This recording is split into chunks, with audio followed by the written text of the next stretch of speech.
Bom dia a todos mais uma vez. Eu pediria permissão ao pastor Edson Miranda para trazer o sermão e, dentro da mensagem, já deixar uma pergunta apologética para respondermos no segundo bloco.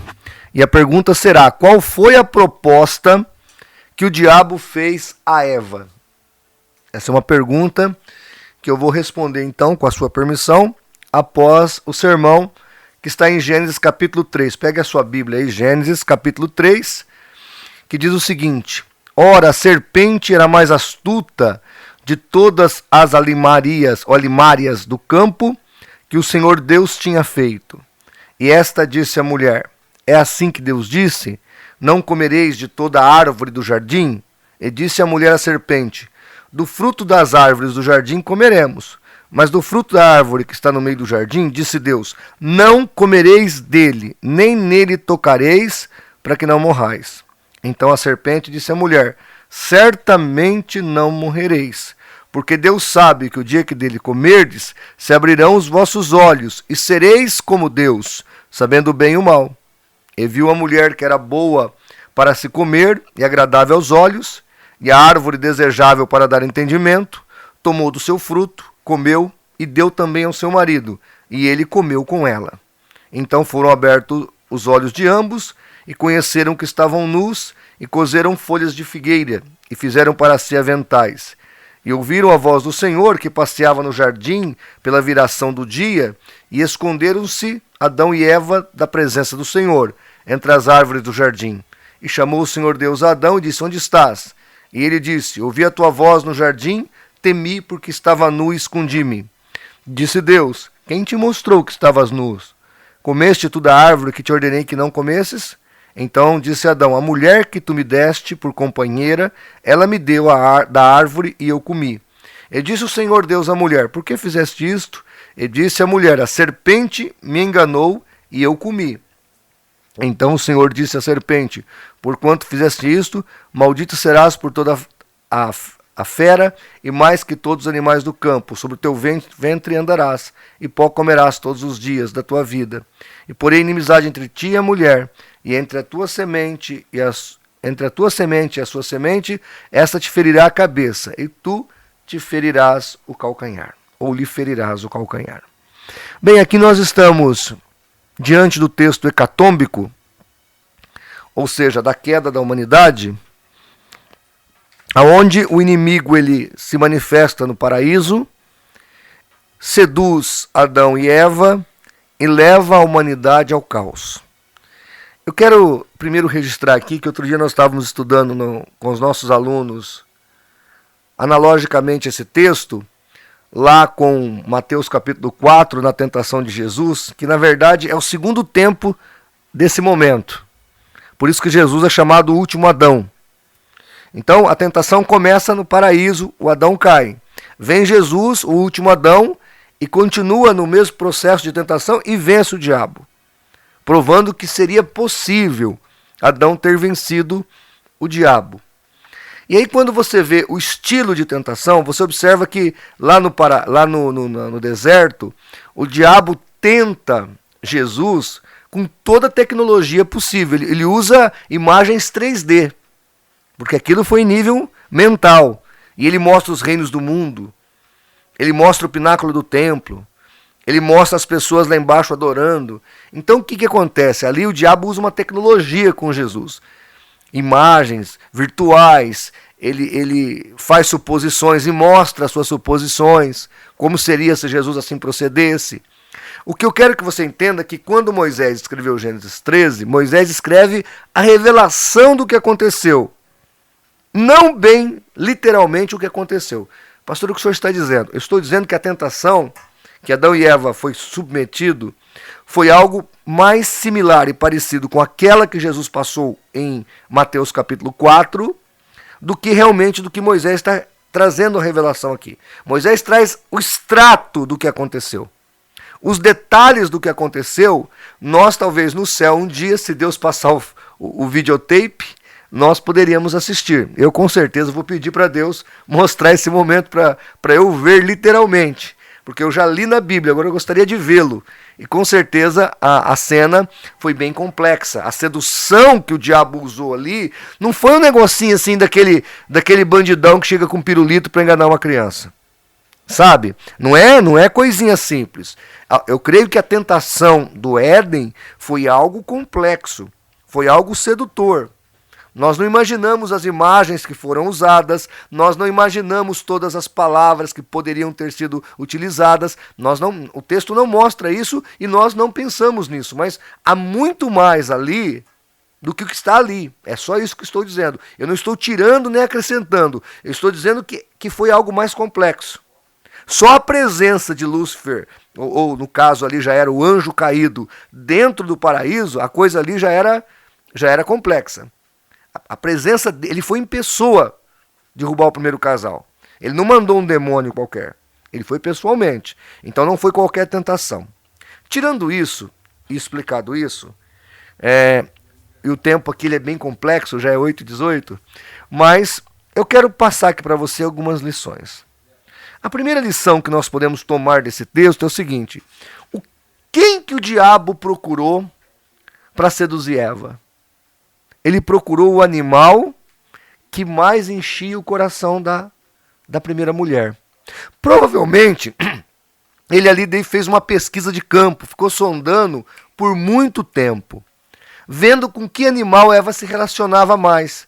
Provavelmente, essa serpente não era a cobra que nós conhecemos hoje. Era um outro tipo de animal, provavelmente. E esse animal era belo, era belíssimo. Porque tem os animais que enchem os nossos olhos, né? Por favor, não vá pensar outra coisa, pastor Edson Miranda, mas eu, por exemplo, quando eu vejo o tucano, eu acho um bicho lindo. Aquele bico colorido, aquelas plumagens, né? Eu acho o tucano um bicho lindo. Quando eu vejo a onça, o leão... Então tem os animais, quando você vai no bosque, no zoológico, você vê aqueles animais belíssimos, enche o coração. Tem algumas jaulas que as pessoas ficam paradas horas ali na frente, admirando a beleza do animal, a pluma do pavão, as penas, né, aquela plumagem toda. Então, esse animal que Eva tentou-se por ele, e que o diabo o possuiu, era algo que enchia os olhos dela. Então, qual é a primeira lição que nós aprendemos? E aqui eu dou uma dica muito importante. O modus operacional que o diabo usa é sempre o mesmo, desde a criação até hoje. E lamentavelmente funciona, porque o homem não aprende, ele não cresce no conhecimento e na graça. Então veja, o diabo vai usar alguma coisa que você gosta. Você gosta do quê? Dinheiro? Ele vai usar o dinheiro. Você gosta de mulher? Ele vai usar mulher. Você gosta de música? Ele vai usar música. Você gosta da igreja? Ele vai usar a igreja. Pastor? Ele vai usar algo que você gosta. Eu me lembro de uma última entrevista depois dele ter caído, logo em seguida, do reverendo Caio Fábio. Ele disse assim: a obra que eu fazia social para Deus me derrubou. Porque eu me envolvi tanto com a obra que me esqueci do Deus da obra. Isso é uma frase que marcou muito a minha vida na década de 90, quando caiu o Fábio, caiu em adultério, e diga-se de passagem, caiu e continua caído, e hoje está pior que um bruxo, né? Falando coisas terríveis. Mas ele falou isso e é factual. Quer dizer, o que o diabo usou para tentá-lo? Usou a Casa da Esperança, usou o trabalho social que ele tinha, usou a obra de Deus que ele fazia tão bem, para derrubá-lo. Vocês estão entendendo? Então o diabo vem com aquilo que seduz o teu coração. Ele vem com aquilo que outrora mexia com as tuas emoções. Mesmo quando você, apesar de você ser crente hoje, mas quando você não era crente, havia alguma coisa que te seduzia. Era bebida, era sexo, era dinheiro. Então o diabo vai vir na tua porta fraca. Ele vai tentar arrombar essa porta fraca, te seduzir com isso para te derrubar. Então, primeira lição que nós tiramos do texto: fique atento com aquilo que os teus olhos estão vendo. Por isso que o Senhor Jesus falou: arranca o teu olho. Tira o teu olho fora, porque a sedução dos teus olhos pode derrubar a tua vida. Tá certo? Essa é a primeira lição. A segunda lição que nós vamos aprender aqui, e diga-se de passagem, tem centenas de lições aqui nesse texto, eu só estou aproveitando algumas. O diabo, ele vem e cita a palavra de Deus para Eva. Ele começa: olha, Deus falou para não comer da árvore do jardim, porque ele tinha visto lá em Gênesis 2, Deus falando para não comer da árvore do conhecimento do bem e do mal. Se dela comesses, se eles comessem dela, eles seriam mortos. E aí, a Eva vai responder a pergunta teológica do diabo, e ela começa: do fruto das árvores do jardim comeremos, mas do fruto da árvore que está no meio do jardim, disse Deus, não comereis dele. Se Eva parasse aqui, irmãos, checkmate, o diabo colocaria o rabinho entre as pernas e iria embora. Mas Eva põe uma vírgula e diz assim: nem tocareis para que não morrais. Deus não falou que não podia tocar. E eu estava até pensando que se eu fosse Adão, já que Deus falou que não podia tocar, eu pegava uma machadinha lá e cortava aquela árvore. Estava resolvido o problema. Ele podia ter feito isso. Sei lá. Pastor, não tinha machadinha no Éden. Tudo bem, pega na unha, eu derrubo a árvore na unha. Deus não falou que não podia tocar. Deus não falou que não podia tacar fogo ali. Deus não falou nada disso. Deus falou, ó, você come de todos os frutos, inclusive da árvore da vida, mas vocês não toquem, não comam, aliás, daquela árvore. Não mandou não tocar. Tocar ele podia. Podia, inclusive, arrancar todos aqueles frutos e jogar fora. Entendeu? Mas não. Deus não falou que não era para tocar. Tocar podia. Cortar, tacar fogo, cortar a árvore até podia. Deus não falou que não podia fazer isso.